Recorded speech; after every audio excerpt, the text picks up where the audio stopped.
कक्षाओं के विद्यार्थी ध्यान देंगे। आज की जो टॉपिक है वह प्राकृतिक वनस्पति तथा वन्य प्राणी। ये जो टॉपिक है इससे पहले हम लोग पढ़े और आज जो हम लोग को पढ़ना है वह प्राकृतिक वनस्पति वन्य प्राणी। इसमें प्राकृतिक वनस्पति तथा वन्य प्राणी यह चैप्टर है। इसमें हम जानेंगे पहले प्राकृतिक वनस्पति किसे कहते हैं।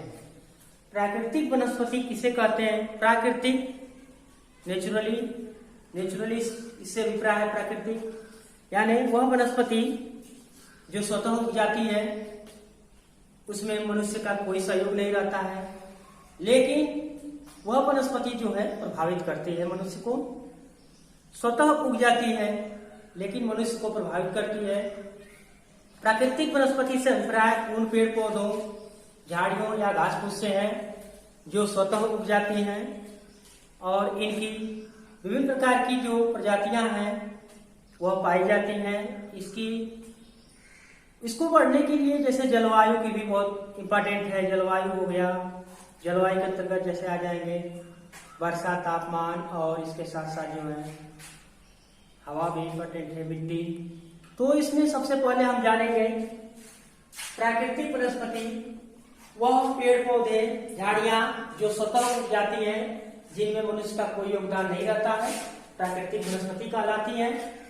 और इसके बाद बात करें तो उत्पत्ति के आधार पर वनस्पति को दो भागों में डिवाइड किया गया है, बांटा गया है, देशज और विदेशज। देशज वनस्पति क्या है, विदेशज वनस्पति क्या है? देशज वनस्पति वह वनस्पति है जो मूल रूप से भारतीय है। मूल रूप से भारतीय है, उन्हें देशज कहा जाता है। वह वनस्पति या पौधा जो मूल रूप से भारतीय है, देशज वनस्पति। इसके साथ विदेशज, जिन पौधों को भारत से बाहर से ला करके या भारत के बाहर से ले आया गया है वह विदेशज वनस्पति है।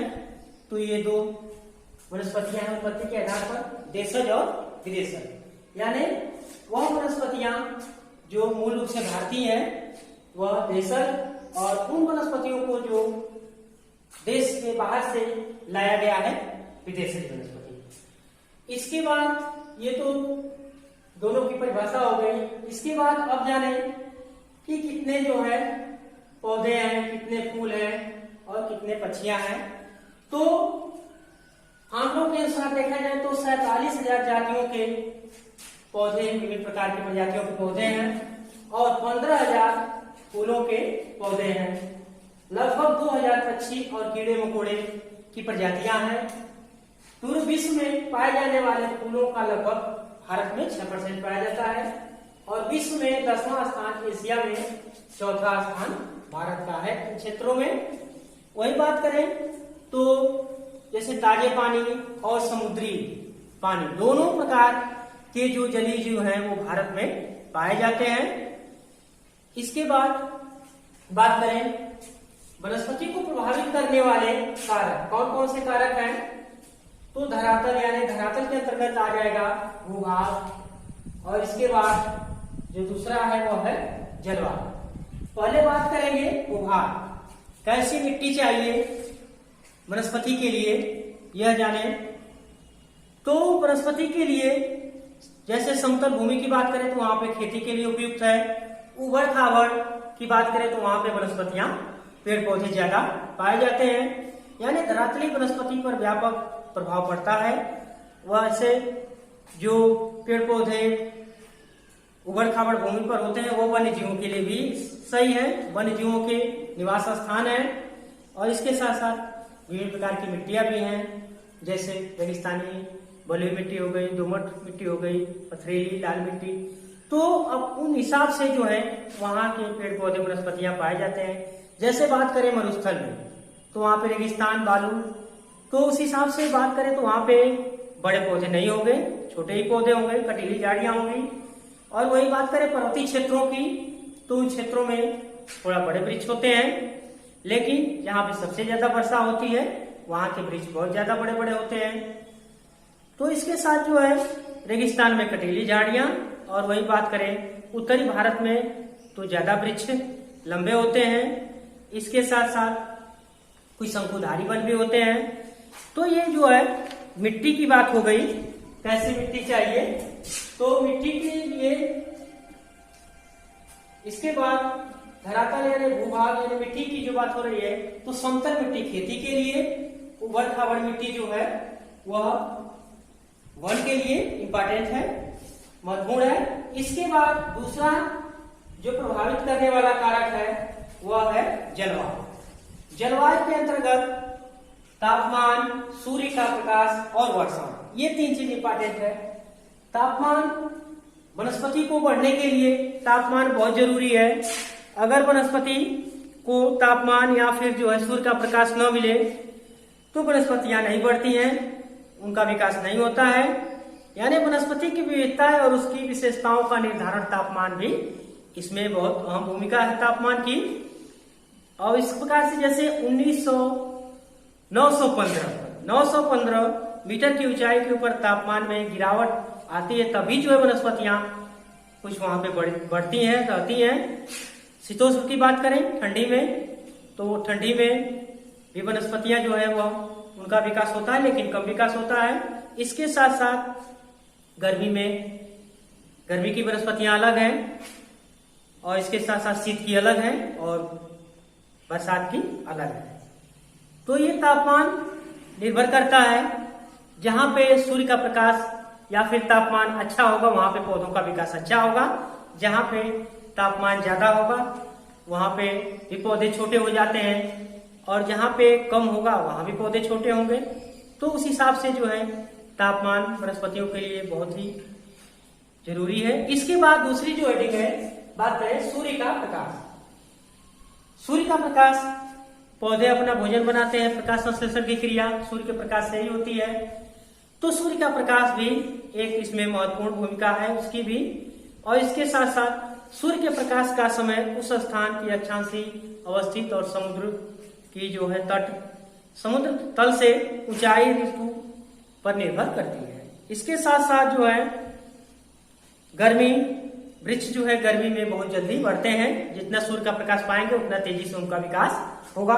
वर्षण की बात करें तो वर्षण से अभिप्राय है वर्षा, यानी उन क्षेत्रों की बात करें जहां पे सबसे ज्यादा वर्षा होती है, तो उन क्षेत्रों में ज्यादा बड़े वृक्ष होंगे, और जहां पे कम वर्षा होगी वहां पे वृक्ष छोटे होंगे।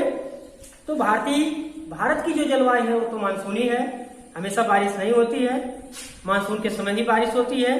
उत्तर पश्चिम मानसून और इसके बाद दक्षिण पश्चिम मानसून, दो मानसून है। अधिक वर्षा वाले क्षेत्रों में न्यून वर्षा वाले क्षेत्रों के अपेक्षा ज्यादा बड़े वृक्ष होते हैं, और इसके साथ जहां पे वर्षा कम होगी वहां पे छोटे वृक्ष होते हैं। जैसे पश्चिम घाट के वृक्ष ढलानों पर पूर्वी ढलानों की अपेक्षा सघन वनस्पति पाई जाती है। तो ये जलवायु हो गया, तापमान, सूर्य का प्रकाश और वर्षा। अब बात करें वनों का महत्व। वनों के महत्व की बात करें तो इसमें जो दो प्रकार से है, इसमें लाभ, एक प्रत्यक्ष लाभ और दूसरा अप्रत्यक्ष लाभ। प्रत्यक्ष यानी जो हमें दिखाई देगा, और अप्रत्यक्ष जो हम देखेंगे नहीं, महसूस कर सकते हैं। तो उसमें पहले जाने प्रत्यक्ष लाभ में ऑक्सीजन की आपूर्ति। कैसे ऑक्सीजन की आपूर्ति? वृक्ष जो है कार्बन डाइऑक्साइड को ग्रहण करते हैं और ऑक्सीजन को छोड़ते हैं, जो मनुष्य के लिए सबसे इंपॉर्टेंट है। जितने अधिक वृक्ष होंगे उतने ही जो है पर्यावरण उतना ही शुद्ध होगा। तो ऑक्सीजन की आपूर्ति अधिक से अधिक पेड़ लगाया जाए जिससे ऑक्सीजन की आपूर्ति हो। इसके बाद घरेलू उपयोग की वस्तु की प्राप्ति। वनों से हमें अनेक प्रकार की लकड़ियां प्राप्त होती हैं, ईंधन के लिए भी लकड़ी, उद्योग के लिए भी लकड़ी, जलाने के लिए। इसके बाद उद्योग हेतु कच्चा माल, जैसे कागज बनाना है तो उसके लिए लुगदी चाहिए। इसके साथ साथ औषधि के लिए भी पेड़ इंपॉर्टेंट है। तो उद्योग हेतु कच्चा माल, कागज उद्योग वनों पर ही निर्भर है। विभिन्न प्रकार के तेल औषधियों की आपूर्ति। विभिन्न प्रकार के तेल औषधियों जैसे चीड़ हो गया, अल्पाइन हो गया, नारियल हो गया, तो इन सबों से जब तेल निकाला जाएगा तो वह पेड़ से ही प्राप्त होंगे। औषधियों की आपूर्ति, सिंकोना हो गया, शैवाल हो गया, कॉक हो गया, तो ये सब जो वृक्ष हैं ये औषधियां के लिए लाभदायक है, ये औषधियां प्राप्त करने में भी सहायक है। कुटीर लघु उद्योग में सहायक, छोटे छोटे जो उद्योग है जैसे बांस हो गया, यह भी एक वृक्ष है, तो इससे टोकरी बनाने में सहायता मिलती है। तो कुटीर और लघु उद्योग में भी यह सहायक है। इसके साथ साथ बात करें अप्रत्यक्ष लाभ की, यानी उसको हम सिर्फ महसूस करेंगे लेकिन उसको देख नहीं सकते हैं। जैसे पर्यावरणीय संतुलन, अधिक से अधिक वृक्ष लगाएं तो वर्षा हो रही है, कैसे हो रही है इसका पता हमें नहीं चलता है, लेकिन जब वर्षा होती है तभी हमें यह मालूम होता है कि वर्षा हो रही है।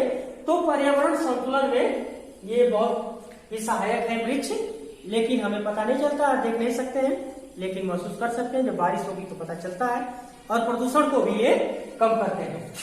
बाढ़ नियंत्रण, जितना अधिक वृक्ष लगाएंगे नदी के किनारे, बांध के किनारे, तो अगर बाढ़ आने की संभावना रहती है तो वृक्ष जो है पानी के बहाव को रोकते हैं, जिससे मृदा कटान पर नियंत्रण किया जा सकता है। इसके साथ साथ भूमि के कटान पर रोक, अधिक से अधिक वृक्ष लगाएं जिससे भूमि का कटान रोका जा सके। वृक्ष की जड़ें बहुत मजबूत होती हैं और मिट्टी के कणों को बांधे रखती हैं, जिसके कारण पर्याप्तता में, जिससे जल की पर्याप्त सुनिश्चितता बनी भी रहती है और जल जो है उसका भूमि का भूषण नहीं हो पाता है, जल उतने वेग से नहीं आगे बढ़ता है। वर्षा में सहायक, वन जो है जितने अधिक रहेंगे जिस देश में, उस देश में उतनी ही अधिक जो है बारिश होगी। अगर बात करें तो भारत में वनों का प्रतिशत जो है वह 21% है, लेकिन लक्ष्य जो रखा गया है वो 33% का लक्ष्य रखा गया है। तो प्रतिशत की दृष्टि से, क्षेत्रफल और प्रतिशत की दृष्टि से बात करें तो एक मिजोरम है, दूसरा है मध्य प्रदेश। क्षेत्रफल मध्य प्रदेश में भी ज्यादा वन है और मिजोरम में भी है, तो दोनों की अलग अलग है वह।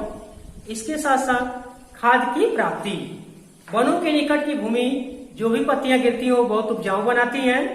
ऐसा इसलिए होता है कि पेड़ पौधों की पत्तियां घास फूस सड़कर गलकर प्रकृति खाद का निर्माण करती हैं और मिट्टी में जीवाश्म मिलने से उनकी शक्ति बढ़ जाती है। और जलवायु नियंत्रण, जैसे घने वन तीव्रता पवनों की गति को धीमा करते हैं, जिससे वन के निकटवर्ती स्थानों पर जो है अधिक से अधिक जो है हवाओं को रोकते हैं। और इसके साथ साथ वन जलवायु को समशीतोष्ण बनाए रखते हैं, यानी बिल्कुल जलवायु को इक्वल बनाए रखते हैं। तो ये जो है वन वनस्पति तथा वन्य प्राणी से फिर आगे हम मिलेंगे दूसरे हेडिंग के साथ। इसी के साथ जो है टॉपिक समाप्त हो रहा है।